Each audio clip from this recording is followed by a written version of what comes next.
자, 모두들 반갑습니다. 강태공입니다. 자, 금일은 구독자 요청. 그래서 아이온큐 무너질수록 중성원자 양자 컴퓨터 주목받을 수밖에 없다라는 내용을 가지고서 좀 방송을 시작해 보도록 할게요.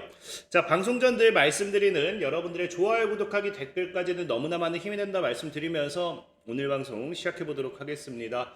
자, 일요일 같은 경우 최근에 또 여러분들이 요청하는 종목들이 많아요. 그래서 그런 거에 대한 분석을 조금은 해드리려고 하는데, 그래서 오늘 분석할 거는요, 이제 마이크로봇 메디컬 첫 번째, 본 메디컬 첫 번째고요. 두 번째로는 이제 퀀텀 사이고요. 뭐 분석도 크게 뭐 안 해요. 그래서 마지막 세 번째, 여러분들이 질문 주셨던 처치 캐피탈 10 CCCX 그룹의 CCCX. 그래서 이게 최근 새로운 양자 컴퓨터 대장주 될 거다. 그래서 마지막 세 번째 이 중성원자에 대한 부분을 조금 다뤄보도록 할게요. 그래서 뭐 내가 요것만 보고 싶다 하시는 분들은 좀 쭉쭉쭉 넘겨서 보시면 되니까 참고하시면 되겠다 말씀드리고요. 자, 일단 마이크로본 메디컬 같은 경우는 여러분들이 요청이 많은 게 제가 과거에도 10배까지도 오를 수 있다라고 말씀드리면서 이제 소개를 시켜드렸던 종목이 이제 마이크로본 메디컬이었죠.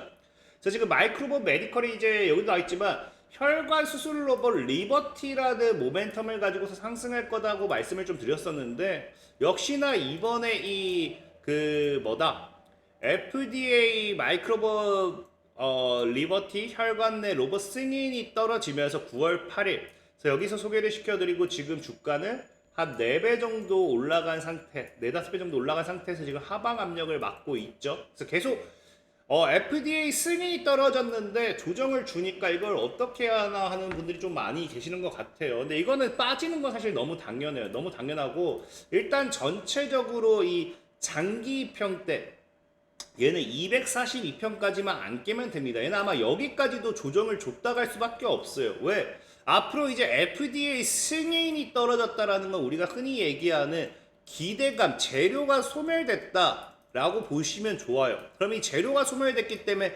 뭐가 따라와줘야 되냐고 하면은 FDA가 승인됐기 때문에 이제 상용화라는 모멘텀이 따라와줘야 되거든요. 거기까지는 사실은 굉장히 오래 걸린다라는 거예요. 그래서 장기적인 242평대까지 깨지 않으면서 이렇게 타면서 우상향하는 흐름을 잡는지 봐야 되는 부분이고, 실질적으로 마이크로봇 메디컬 같은 경우가 최근에 그래서 뭐합니까? 최근에 이제 돈을 끌어다 와요. 자금 조달을 하죠.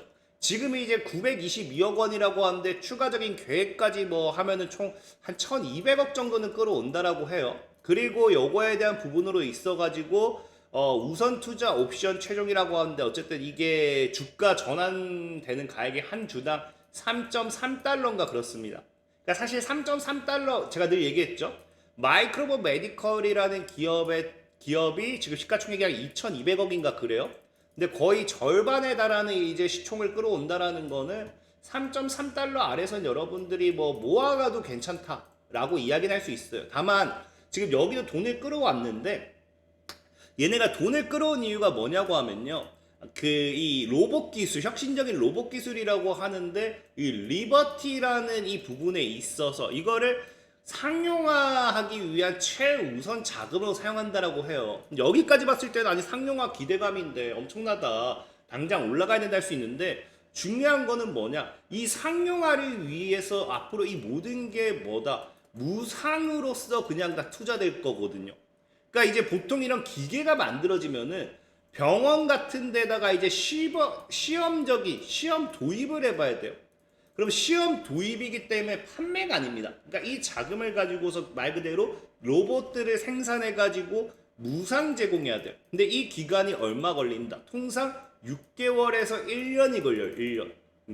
그러면은 그래서 이 무상 제공한 기간 동안 이걸 가지고서, 자료를 가지고서 얘네가 뭐 해야 되느냐?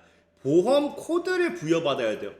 보험 코드를 부여받기 위해서 신청을 하고, 이게 신청 통과가 돼서 코드가 본격적으로 OK가 나왔다. 그럼 그때부터 제대로적인 유상 판매가 가능합니다. 그러니까 실질적인 마이크로봇 메디컬의 실적 매출 기대도 못해도 향후 6개월에서 1년은 더 걸린다는 거죠. 그러니까 다이렉트 주가가 올라가야 될 이유가 없어요.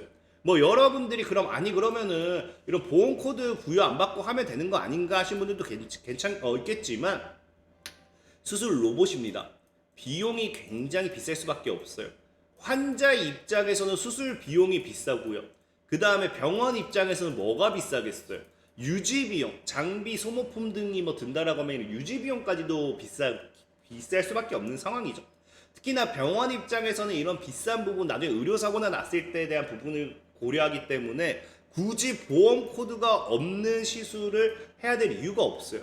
그래서 이런 부분 때문에 시험 테스트를 거쳐야 되고, 이 시험 테스트 기간 동안은 사실상 마이크로버 메디컬의 실적 기대는 하기 어려운 상황이죠. 오히려 자금을 끌어왔지만 이 자금이 다 뭐다? 무상으로 지원된다라는 건 오히려 얘네가 그냥 빚만 떠안는 상황인 거예요. 그렇기 때문에 마이크로버 메디컬 같은 경우는 사실 이번에 그냥 이 거의 과거 저항 때 4.5달러 저항 때 한번 터치해주고 조정줬다는 거에 의미를 주면 되는 거고, 이런 느낌으로. 그러니까 지금 여기서 이제 슬슬 연봉이 끝나겠죠. 그 내년 이쯤. 그럼 이런 삼각 수렴 때 완전히 완성되면서 강한 돌파가 또 나올 수 있겠죠. 그래서 마이크로버 메디컬은 지금 길게 보셔야지, 이게 뭐 짧게 볼 부분도 아니고 지금은 오히려 조정 주는 게 맞다라고 좀 생각을 해보고 있어요. 왜냐면 이렇게 갈 길이 아직은 멀기 때문에 모멘텀이 얘네들이 실적 매출 나오는 데 있어서는 시간이 아직 많이 남았기 때문에 참고하시면 될 것 같고요. 자, 그리고 퀀텀 사이에 대해서 질문하신 분들이 있는데, 이건 사실 설명드릴 것도 없어요. 퀀텀 사이는 자꾸 여러분들이 양자 컴퓨터로 질문을 하니까 제가 깔끔하게 답변하는데 이게 양자 아닙니다. 제가 몇 번을 얘기했어요. 퀀텀이 붙는다라고 해서 얘를 양자로 착각하는 분들이 굉장히 많습니다. 특히나 이 당시에 있죠. 이 12월 달에 랠리 나오고 1월 달부터 반토막 나고, 이게 정확히 누구랑 똑같아요? 양자 컴퓨터랑 똑같죠. 그러니까 사실 퀀텀 사이라는 종목을 보면은 이걸 보고 뭘 할 수 있느냐, 정말 묻지마 매수, 이때 서학개미들이 만든 묻지마 매수가 얼마나 대단한지. 실질적으로 퀀텀 사이가 이 당시에 갭을 떴던 이유는 뭐 때문이었냐, 엔비디아와 협력한다는 소식 하나 때문에 갭을 띄었어요. 그리고 좀 빠질까 했더니 갑자기 양자 열풍 불면서 서학개미들이 양자 쓸어담다면서 이거 흉 만들죠. 그래서 엔비디아 양자 컴퓨터 상용화 멀었다 소식과 함께 같이 박살나요. 그러니까 이것만 보면 사람들이 그냥 양자 컴퓨터 기업이네 하고 이제 매수를 할 수밖에 없는 건 맞아요. 근데 정확하게 퀀텀 사이는 양자 컴퓨터 아니다. 보면 알겠지만 실질적으로 얘는 단백질을 활용한 AI 관련돼 있는 단일 분자 건축 플랫폼 하드웨어 및 소프트웨어 갖고 얘는 그 제약으로도 엮입니다. 단백질이기 때문에. 그래서 임상 연구원 임상 관련돼 있는 제공하고요. 그러니까 이거는 여러분들 기업 분석 조금만 봐도 얘는 양자가 아니다라는 걸 알 수 있어요. 여기도 나오죠. IT 소프트웨어 등등. 그래서 실질적으로 여기서 나오는 게 단백질을 활용한 분석 솔루션. 이 사이트만 들어왔어도 이거 아니다라는 걸 알 수 있어요. 다만 퀀텀 사이 같은 경우는 차트적으로 봤을 때 지금 여기가 모아가는 구간은 맞다. 사도 나쁜 구간은 아니다라는 거예요. 다만 이 퀀텀 사이를 여러분들이 양자 컴퓨터로 보고 투자할 건 아니다 라는 겁니다. 자, 그리고 이제 오늘 사실 이제 핵심이겠죠. 오늘 많은 여러분들이 질문했던 CCCX Charge Capital Group X10, 그래서 Charge Capital 10인데, 이게 사실은 이제 양자 컴퓨터 그룹은 아니에요. 얘가 원래는 뭐냐? 얘가 원래 스펙주입니다. 스펙주. 우리나라로 치면은 다른 기업을 인수해서 합병해서 상장되는. 그래서 우리나라 같은 경우는 보통 스펙으로 스펙 몇 호 하지만 얘네들 같은 경우는 무슨 캐피털로 많이 이용이 돼요. 그래서 얘는 처치 캐피털이라고 표현을 하고 있고, 다만 이 CCCX, 그러니까 처치 캐피털 같은 경우가 양자 그룹으로 엮이게 된 건 뭐냐? 바로 최근에 이제 인플렉션이라는 기업과 합병을 하겠다라고 밝혀요. 그러면서 이 인플렉션이라는 기업이 양자 관련되는 모멘텀을 가지고 가고 있습니다. 그래서 이 인플렉션에 대한 부분, 에 대한 설명을 좀 드릴 거고, 사실 근데 저는 지금 얘기하는 게 지금은 사지 않았으면 좋겠어요. 인플렉션에 대한 부분을 설명드리겠지만 지금은 사지 않았으면 좋겠다는 게 뭐냐, 우리나라도 그래요. 우리나라도 스펙 합병한다라고 하면은 주가 이렇게 올렸다가 그 다음에 상장되고 빠그라지는 경우가 많습니다.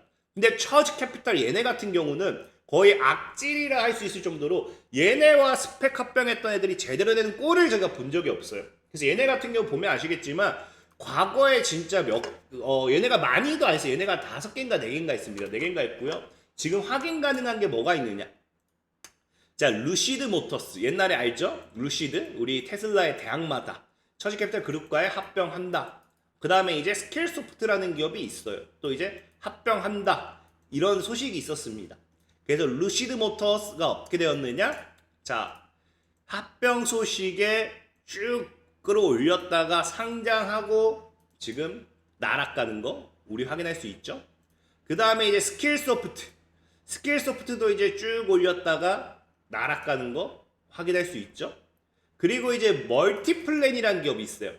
멀티플랜이라는 기업도 찰스 캐피탈 그룹과 합병했어요. 근데 중요한 거는 이 멀티플랜이 지금 국내 HTS를 활용해서 검색이 안 될 겁니다. 왜? 보통 우리나라 국내에서 이런 거래가 안 되는 거는 거래 불가 종목으로 이제 우리나라 국내에서 지정했기 때문에 거래 불가라는 건 말 그대로 이 기업이 뭐 어떤 문제성을 가지고 있을 거다라고 생각을 한다는 거겠죠. 제일 큰 건 사실 유동성, 거래가 진짜 없다 하면은 그냥 거의 거래 불가로 만들어 버려요.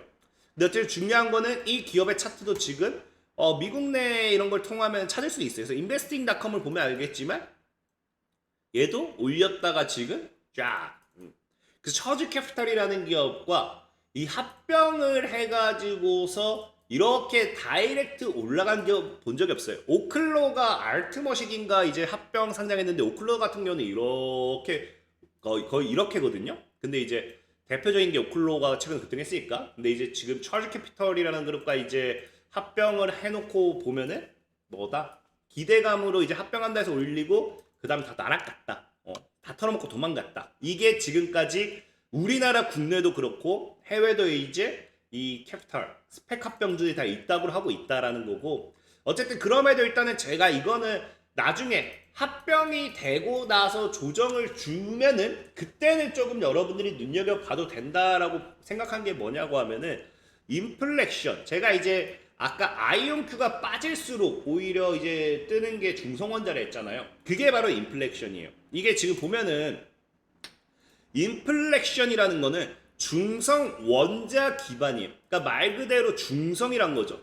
이 아이온큐와 반대가 뭡니까? 아이온큐 같은 경우는 이온 트랩이잖아요. 이온이라는 거는 성을 띠고 있다라는 거예요. 그래서 전하가 있기 때문에 이온 트랩, 이온을 활용한 기술이다라는 거고, 중성 원자 기반으로서 인플렉션이 이제 상장하게 되는데, 사실 그래도 인플렉션이 상장받게 되면은 주목은 받을 거예요. 왜? 지금 보면 알다시피 새로운 이제 기술이 또다시 상장되는 거거든요. 그래서 지금 보면 이제 초전도를 활용한 기업으로서 IBM, 구글, 리게티 상장되어 있죠. 이온 트랩으로서 아이온큐라든지 컨티뉴엄도 상장되어 있어요. 광자 기반의 퀀텀 컴퓨팅이 상장되어 있어요. 대표적인 이제 양자 컴퓨터 기반 활용, 그 양자 컴퓨터란 게 어떤 기술을 기반으로 활용해서 만드냐잖아요. 상장되어 있어요. 근데 그 전에 중성 원자 기반은 파스칼이라든지 큐에라라든지 인플렉션이 있었지만 비상장이란 거죠. 그러니까 이번에 인플렉션이 상장하게 됨으로써 새로운 방식의 새로운 상장주가 생기는 거예요. 그렇기 때문에 사실상 주목을 받을 수밖에 없는 상황일 겁니다. 일 거고요. 그리고 제가 왜 또 이제 인플렉션과 사실 굳이 이거는 제가 아이온큐가 싫어서 아이온큐가 빠질수록 인플레이션이 반사익 받는다 이게 아니고, 이거는 제가 이런 뉴스를 보고 말씀을 드리는 거고, 실질적인 인플렉션의 뭐 기사 보도를 통해서 말씀을 드리는 건데, 아이온큐가 오히려 이제 빠질수록 인플렉션이 이제 이렇게 주목받을 수밖에 없는 게 뭐냐고 하면은 여기다 그냥 전화를 띈 거와 전화를 없는 거. 그러니까 아이온큐와 인플렉션은 사실상 그냥 상반된 개념이다 보셔야 돼요. 그러니까 둘이 뭔가 같이 가기에는 애매한. 뭐 우리가 쉽게 설명하면은 이런 거죠. 지금 뭐 이거를 뭐 어떤 A라는 걸 가지고 갈 거냐 안 가지고 갈 거냐. 그럼 이제 A라는 걸 가지고 갔을 때 이 기업의 기술이 뛰어나다라고 하면은 안 가지고 간 거는 그냥 안 봐도 이거는 뒤처질 수밖에 없어요. 근데 이걸 안 가지고 갔을 때 이 기술이 뛰어나다라고 하면 당연히 이게 뒤처진다든지, 이거 너무 상반돼, 그러니까 함께 갈 수가 없는 개념인 거예요. 이미 이 초전도와 광자, 이거는 완전 다른 거죠. 초전도체를 이용한다든지 빛을 이용한다든지 이건 완전 다른 거지만, 전자라는 걸 두고서 이 원자를 두고서 이 전하를 띄냐 안 띄냐, 뛸 거냐 안 띄냐, 이거는 같은 걸 두고서 방향을 다르게 하는 거기 때문에 사실 이 두 개의 기업은 같이 갈 수 없다고 생각합니다. 저는 개인적으로는. 근데 인플렉션이 최근 보도자료가 어떤 보도자료를 띄웠느냐, 자, 중성 원자 기술이 오히려 양자 컴퓨팅을 이젠 주도할 거다라고 하면서 최근에 뭐 이런 확장성과 안정성, 이게 지금도 얘기하는 게 오히려 초전도 및 이온 트랙 기반, 이런 광자 기반보다도 더 뛰어넘는 확장성과 안정성을 입증했다라서 이번에 발표를 한 거예요. 그래서 확장성이라는 건 여러분들도 알다시피 큐비트 수를 얼마나 더 보다 안정적으로 많이 늘릴 수 있느냐. 안정성인 거랑이라는 건 여러분 알다시피 큐비트가 굉장히 민감하잖아요. 양자 상태가. 이 양자 상태를 주변 환경에 영향 없이 얼마나 안정적으로 유지할 수 있느냐. 이 두 가지를 보다 기존 다른 이제 초전도 이온 트랩 아니면은 그 아까 얘기했다시피 광전자 기술보다도 더 뛰어넘었다라고 사실 발표를 한 거예요. 물론 말했다시피 이거는 기업 입장입니다. 그렇기 때문에 제 입장은 기업 입장이고, 이건 뭐 제3자가 뭐 확인한 게 아니니까 여러분들이 이걸 믿고 말고는 뭐 여러분들이 스스로 더 판단을 해보셔야 되는 거고, 어쨌든 그래서 여기도 얘기한 게 뭐다, 중성 원자 기반 양자 컴퓨터가 또 하나의 접근법이 아니라 양자 산업이 대규모로 확장되고 실질적인 연산 성능을 구현하기 위한 궁극적인 기술적 진화 방향이라고 확신한다. 한마디로 이제 중성원자 이 발언은 그냥 중성원자를 제외한 다른 거는 뒤처질 거다, 뭐 이런 느낌이겠죠. 그래서 지금 사실 중성원자라는 게 새롭게 떠오르는 거고, 이 중성원자가 기존에는 못 떠올랐던 게 사실 이게 이 아이온큐와 비교해보면 알아요. 자, 여러분들 알다시피 아이온큐가 이온 트랩이라고 했잖아요. 이온 트랩. 중성원자는 이제 전하가 없어요. 그러니까 지금 이제 안정성이라든지 확정성 이런 비용 같은 것도 굉장히 더 절감되고, 이런 게 어떤 부분 때문이냐? 자, 이온 트랩이기 때문에 전기장을 활용한 제어 방식입니다. 그러다 보니까 입자 간의 간섭이 커요. 진동을 통한 잡음도 큽니다. 이런 것들이 다 문제가 생기죠. 얘는 없어요. 배열은 제한적이고 수백 수천 개까지 확장 가능하고 냉각 요구도 상대적으로 낮아요. 그럼 이온 트랩을 활용하기 위해서는 입자 간 간섭을 줄이기 위해서, 진동을 줄이기 위해서, 냉각을 위해서 뭐가 필요하냐? 부가적인 장비들이 필요합니다. 그럼 이게 뭐가 될 수밖에 없다. 비용적인 부분도 굉장히 많이 필요할 수밖에 없고, 공간적인 부분도 굉장히 많이 활용될 수밖에 없어요. 그럼에도 이온 트랩 방식이 굉장히 앞섰던 이유는 사실 뭐냐? 기존에는 우리가 양자 컴퓨터라는 게 상용화 직전까지 오기 전, 이제 양자 컴퓨터가 상용화 되네만에 이런 과정에 있어서 기존에는 중요했던 최우선 과제가 뭐였습니까? 최우선 과제가 정확도입니다. 정확하냐 안 하냐. 그러니까 이제 우리가 게이트 충실도라고 표현을 하죠.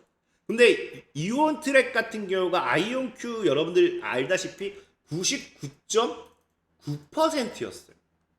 그러니까 최대치를 99.9%니까 거의 그냥 100%에 근접한 완벽한 정확도를 가져갔던 게 이온 트랩입니다. 그러니까 아무리 비싸도 정확해야 되니까. 아무리 싸면 뭐합니까? 안 정확하면 안 되거든요. 그러니까 정확해야 되니까 이온 트랩 방식이 굉장히 아이온큐가 떴던 거예요. 올라갔던 거예요. 근데 이번에 중성원자가 문제가 아니라 뭐가 이제 이루어지냐? 기존의 중성원자는 최대치 이 게이트 충실도를 아무리 해도 99.4인가 그랬어요. 그러니까 굉장히 큰 격차였죠. 근데 최근 인플렉션의 발표 자료에 따르면 뭐 하기 시작했다. 가장 높은 얽힘 게이트 충실도라 해가지고 중성원자를 활용해서 99.73까지 끌어올렸다는 거예요.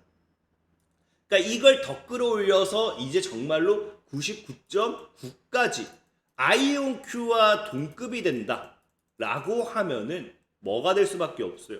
상대적으로 여러분들도 똑같은 비유 아니죠. 똑같은 게이트 충실도와 정확도와 속도를 가져간다 했을 때 당연히 비용적인 부분이 굉장히 절약될 수 있는 부분을 선택할 수밖에 없는 거예요.